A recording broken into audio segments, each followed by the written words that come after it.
এই লিডার, আজকে খুব টায়ার্ড লাগতেছে। চলো সবাই মিলে একসাথে 300 ফিট যাই। কি চিল আউট? না রে ব্রো, পাইপটা আজকে অফ। কেন, কি হয়েছে? আর বললেন না ভাই, লিড আসতেছে না। ক্রিয়েটিভ ভালো হয় না নাকি? ধরো, লেটস চিল ব্রো। দোস্ত, কালকে বসে তো ফায়ার হয়েছে কেন রে? আর ধর কাস্টমার একটা কমপ্লেন করছে। আরে চিল, অল ইজ ওয়েল।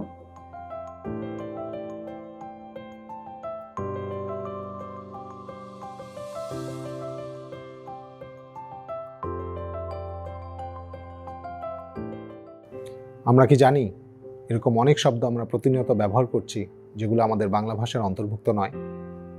সময়ের সাথে সাথে এমন অনেক বিদেশি শব্দ আমাদের ভাষার সাথে যুক্ত হয়েছে যেগুলো আমাদের ভাষার সৌন্দর্যকে বাড়াচ্ছে না, বরং কমাচ্ছে।